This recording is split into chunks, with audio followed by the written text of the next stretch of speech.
ಇದರ ಒಂದು ತುಂಡು ಹಾಕಿದರೆ ಸಾಕು, ಅಕ್ಕಿಯಲ್ಲಿ ಆಗಿರ್ಬೋದು, ಬೇಳೆಗಳಲ್ಲಾಗಿರ್ಬೋದು, ಬಟಾಣಿ ಹಿಟ್ಟಿನಲ್ಲಾಗಿರ್ಬೋದು ಎಲ್ಲ ಹುಳುಗಳು ಚೆದರಿ ಹೋಗುತ್ತವೆ.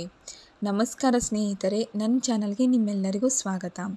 ಇವತ್ತಿನ ವಿಡಿಯೋದಲ್ಲಿ ಒಂದು ಅಮೇಝಿಂಗ್ ಟಿಪ್ ಏನಪ್ಪ ಅಂತಂದರೆ, ಈ ಮನೆಯಲ್ಲಿ ಇವಾಗ ಚಳಿ ಮಳೆಯಲ್ಲಿ ಹೆಚ್ಚಾಗಿ ಬರೋದೇನಪ್ಪ ಅಂದರೆ ಸಣ್ಣ ಸಣ್ಣ ಹುಳುಗಳು ನೋಡಿ ಸ್ನೇಹಿತರೆ. ಹಾಗಾಗಿ ಇವತ್ತಿನ ಒಂದು ಟಿಪ್ನಲ್ಲಿ ನಾನು ನಿಮಗೆ ತೋರಿಸ್ಕೊಟ್ಟಿರೋ ಹಾಗೆ ಮಾಡೋದ್ರಿಂದ ನಿಮ್ಮ ಮನೆಯಲ್ಲಿ ಅಕ್ಕಿಯಲ್ಲಿ ಹುಳು ಬೀಳುವಂಥದ್ದು ಏನಿರುತ್ತಲ್ಲ ಅದೆಲ್ಲವೂ ಕೂಡ ಕಮ್ಮಿ ಆಗುತ್ತೆ ನೋಡಿ. ಫಸ್ಟ್ ನಾನಿಲ್ಲಿ ಪಲಾವ್ ಎಲೆನ ತೊಗೊಂಡಿದ್ದೀನಿ. ಪಲಾವ್ ಎಲೆ ನಾರ್ಮಲಾಗಿ ಎಲ್ಲೇ ಹೋದರೂ ಸಿಗುತ್ತೆ, ಕಿರಾಣಿ ಅಂಗಡಿದಲ್ಲಿ ಹೋಗಿ ಕೇಳಿದರೆ ಕೊಡ್ತಾರೆ. ಪಲಾವ್ ಎಲೆನ ತೊಗೊಂಡ್ಬಿಟ್ಟು ಅದಾದಮೇಲೆ ಇದಕ್ಕೆ ಹಳ್ಳುಪ್ಪನ್ನ ತೊಗೊಂಡಿದ್ದೀನಿ, ದೊಡ್ಡ ಉಪ್ಪನ್ನ ತೊಗೊಂಡಿದ್ದೀನಿ. ಸಣ್ಣ ತೊಗೊಳಕ್ಕೆ ಹೋಗಬಾರ್ದು, ದೊಡ್ಡದೇ ತೊಗೋಬೇಕು. ಇದನ್ನು ಹಾಕೋದ್ರಿಂದ ನಿಮ್ಮ ಕೆಲಸ ತುಂಬ ಅಂದರೆ ತುಂಬ ಸುಲಭ ಆಗುತ್ತೆ ನೋಡಿ. ಈ ರೀತಿ ನೀವು ಕೂಡ ಅಷ್ಟೇ ಒಂದು 2-3 ಗಂಟೆಗಳನ್ನು ಮಾಡ್ಕೊಳ್ಳಿ. ಈಗ ನಾವು ಅಕ್ಕಿನ ತರಿಸಿರ್ತೀವಿ, ಒಂದು 25 kg 50 kg ಈ ರೀತಿ ತರಿಸಿಟ್ಕೊಂಡಿರ್ತೀವಿ. ಹುಳುಗಳು ಜಾಸ್ತಿ ಆದರೆ ಕರಿ ಹುಳುಗಳು ತುಂಬ ಕಿರಿಕಿರಿ ಆಗುತ್ತೆ. ಅದು ಮನೇಲೆಲ್ಲ ಕಡೆ ಅಡ್ಡಾಡೋಕ್ಕೆ ಸ್ಟಾರ್ಟ್ ಆಗುತ್ತೆ, ಅಥವಾ ನಾವು ಕ್ಲೀನ್ ಮಾಡಬೇಕಾದ್ರೆ ಪದೇ ಕ್ಲೀನ್ ಮಾಡೋದಾಗುತ್ತೆ.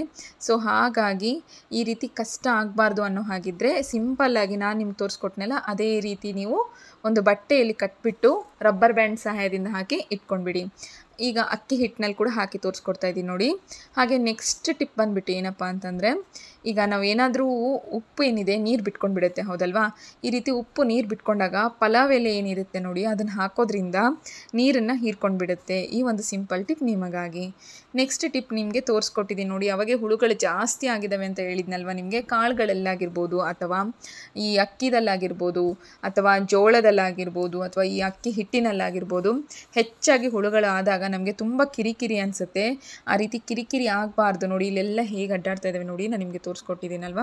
ಈ ಒಂದು ಸಿಂಪಲ್ ಟಿಪ್ನ ಫಾಲೋ ಮಾಡೋದ್ರಿಂದ ನಿಮ್ಮ ಮನೆಯಲ್ಲಿರುವ ಹುಳುಗಳೇನಿದ್ದಾವೆ ಮಾಯ ಆಗಿಬಿಡುತ್ತೆ.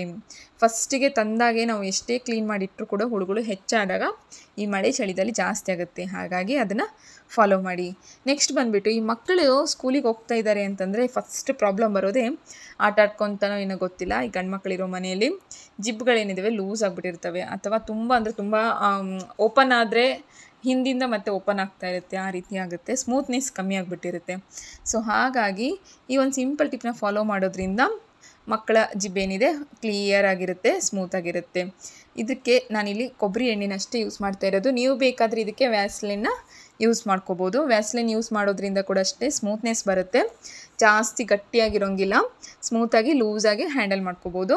ಪದೇ ಈ ರೀತಿ ಆಗ್ತಾ ಇದೆ ಅನ್ನೋ ಹಾಗಿದ್ದರೆ ನೀವು ಇದನ್ನು ವೀಕ್ಲಿ ಒಂದು ಸತಿ ಏನಿದೆ ಮಕ್ಕಳ ಬಟ್ಟೆಯನ್ನು ತೊಳಿತಿರ್ತೀವಲ್ವ, ಸೊ ಅದಕ್ಕಿಂತ ಮುಂಚೆನೇ ಈ ರೀತಿ ಮಾಡಿಬಿಟ್ಟು ತೊಳೆಯೋದ್ರಿಂದ ನಿಮಗೂ ಕೂಡ ತುಂಬ ಸುಲಭವಾಗುತ್ತೆ. ಸ್ನೇಹಿತರೆ, ಯಾರೆಲ್ಲ ನನ್ನ ಚಾನಲ್ನ ಮೊದಲ ಬಾರಿಗೆ ನೋಡ್ತಿದ್ದೀರೋ ಪ್ಲೀಸ್ ನನ್ನ ಚಾನಲ್ನ ಸಬ್ಸ್ಕ್ರೈಬ್ ಆಗೋದನ್ನು ಮಾತ್ರ ಮರಿಬೇಡಿ. ಹಾಗೆ ಪಕ್ಕದಲ್ಲಿರುವ ಬೆಲ್ ಐಕಾನ್ನ ಕ್ಲಿಕ್ ಮಾಡಿ, ಎಲ್ಲರಿಗಿಂತ ಮುಂಚೆ ನೋಟಿಫಿಕೇಷನ್ ನಿಮಗೆ ಸಿಗುತ್ತೆ. ಈ ವಿಡಿಯೋ ಯಾರೆಲ್ಲ ನೋಡ್ತಿದ್ದೀರೋ ಪ್ಲೀಸ್ ನನ್ನ ಚಾನಲ್ನ ಸಬ್ಸ್ಕ್ರೈಬ್ ಆಗೋದನ್ನು ಮಾತ್ರ ಮರಿಬೇಡಿ. ಈ ವಿಡಿಯೋ ನೋಡಿದ್ದಕ್ಕೆ ಎಲ್ಲರಿಗೂ ಧನ್ಯವಾದಗಳು.